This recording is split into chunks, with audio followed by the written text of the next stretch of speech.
മലയാള സിനിമയെ അടുത്തൊരു ഘട്ടത്തിലേക്ക് എത്തിക്കാൻ ഏറ്റവും കൂടുതൽ പ്രയത്നിക്കുന്ന ഒരു നടൻ എന്ന് പറഞ്ഞാൽ അത് മോഹൻലാൽ തന്നെയായിരിക്കും. അദ്ദേഹത്തിന്റെ മലയാള സിനിമയ്ക്ക് കൊടുത്ത കോൺട്രിബ്യൂഷൻ ശരിക്കും അതിശയിപ്പിക്കുന്നതാണ്. ഓരോ കാലഘട്ടത്തിലും ഓരോ വിസ്മയിപ്പിക്കുന്ന ചിത്രങ്ങളുമായി അദ്ദേഹം എത്താറുമുണ്ട്. എന്നാൽ പ്രതീക്ഷിക്കാത്ത സിനിമകൾക്കാണ് ഏറ്റവും വലിയ വിജയങ്ങളും പ്രശംസകളും ലഭിക്കാറുള്ളതും. നമ്മൾ പോലും വിചാരിക്കാത്ത ചില സിനിമകൾക്ക് അങ്ങനെ ചില അപ്രിസിയേഷനുകളൊക്കെ കിട്ടാറുണ്ട്, അതും മോഹൻലാൽ സിനിമകൾക്ക്. അതുതന്നെയാണ് തുടരുമെന്ന ചിത്രത്തിലും സംഭവിച്ചിരിക്കുന്നത്. 27ാം ദിവസം കഴിഞ്ഞപ്പോഴും ബോക്സ് ഓഫീസിലെ പ്രകടനം കാണുമ്പോൾ അതിശയമാണ്. അതിനപ്പുറം തന്നെ വലിയൊരു നേട്ടമാണ് നമ്മുടെ മലയാള സിനിമയിലേക്ക് കടന്നു വരുന്നത്. കോവിഡ് അനന്തരം മലയാള സിനിമയുടെ മാർക്കറ്റ് നേടിയ ഒരു വളർച്ചയുണ്ട്. OTT-യിലൂടെ മറുഭാഷാ പ്രേക്ഷകരും പരിചയപ്പെട്ടു എന്നതിനൊപ്പം മലയാളത്തിന് പുറത്ത് മറ്റ് സംസ്ഥാനങ്ങളിലും വിദേശ രാജ്യങ്ങളിലുമുള്ള റിലീസ് സെന്ററുകളുടെ എണ്ണത്തിലും ഇക്കാലയളവിൽ വലിയ വ്യത്യാസമാണ് ഉണ്ടായത്. രാജ്യമൊട്ടാകെയുള്ള നിരൂപകരിൽ നിന്നും ലഭിക്കുന്ന മികച്ച അഭിപ്രായങ്ങളും മലയാള സിനിമയെ ബഹുഭാഷാ കാണികൾക്കിടയിൽ ഉയരെ പ്രതിഷ്ഠിക്കുന്നു. മുൻപില്ലാത്ത വിധം മറുഭാഷാ പ്രേക്ഷകരും മലയാളത്തിൽ നിന്നുള്ള ശ്രദ്ധേയ ചിത്രങ്ങൾ തിയേറ്ററിലെത്തി കാണുന്ന സാഹചര്യം ഇപ്പോൾ ഉണ്ട്. നിലവിലത് എണ്ണത്തിൽ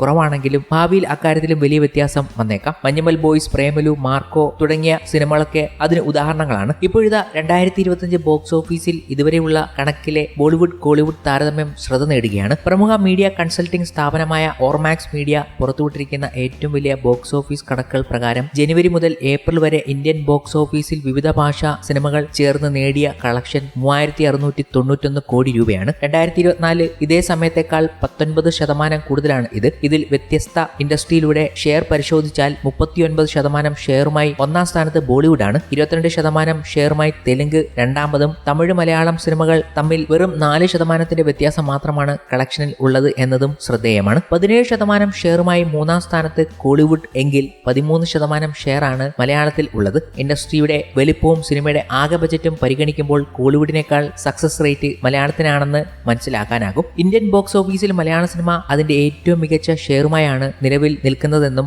ഓർമാക്സിന്റെ റിപ്പോർട്ടിൽ ചൂണ്ടിക്കാണിക്കുന്നുണ്ട്. മലയാള സിനിമയ്ക്ക് മികച്ച വർഷമായിരുന്ന 2024 ഇത് 10% ആയിരുന്നു. അടുത്തടുത്തെത്തിയ 2 മോഹൻലാൽ ചിത്രങ്ങളാണ് എമ്പുരാനും തുടരും. മലയാള സിനിമയെ കണക്ക് പുസ്തകങ്ങളിലെ ഈ നേട്ടത്തിലേക്ക് എത്തിച്ചിരിക്കുന്നത് എന്നതാണ് മറ്റൊരു അതിശയിപ്പിക്കുന്ന കാര്യം കൂടി. അതെ, മോഹൻലാൽ സിനിമ തന്നെയാണ് ഈ ഒരു കണക്കിലേക്ക് മലയാള സിനിമയെ തന്നെ എത്തിച്ചിരിക്കുന്നത്. 2025 ഇതുവരെ റിലീസ് ചെയ്യപ്പെട്ട 26 സിനിമകളാണ് പുറത്തിറങ്ങിയത്. 862 കോടി ഗ്രോസ് കളക്ഷനാണ് നേടിയത്. അതിൽ 492 കോടിയോളം നേടിയത് മോഹൻലാൽ സിനിമകൾ മാത്രമാണ്. അതായത് ഒരു മലയാള സിനിമയ്ക്ക് ഈ വർഷം കിട്ടിയതിന്റെ 57% റവന്യൂ വന്നത് മോഹൻലാൽ സിനിമകളിൽ നിന്നാണ്. അതിൽ തന്നെ ഷെയറിൽ പോയത് ഞെട്ടിപ്പിക്കുന്ന കണക്കുകളാണ്. പ്രൊഡ്യൂസർമാർ കോടികൾ വാരിയ മോഹൻലാൽ സിനിമകൾ ഈ വർഷം ഇല്ലായിരുന്നുവെങ്കിൽ മലയാളം ഇൻഡസ്ട്രി ഈ വർഷം പരിപ്പോട ഇൻഡസ്ട്രി ആയേനെ. 2024 എല്ലാവരും കൂടെ തൂക്കിയപ്പോൾ 2025 മോഹൻലാൽ ഒറ്റയ്ക്ക് തൂക്കിയിരിക്കുന്നു. ഇനിയും മോഹൻലാൽ ചിത്രങ്ങൾ വരാനുണ്ട്. ഈ വർഷം റിലീസാകാൻ ഇനി 2 സിനിമകളുടെ കാര്യങ്ങൾ കൂടി നമ്മുടെ മുന്നിലേക്ക് എത്തിയിരിക്കുകയാണ്. ഹൃദയപൂർവ്വവും ഒന്ന് പാൻ ഇന്ത്യൻ ചിത്രമായ ഋഷഭയും.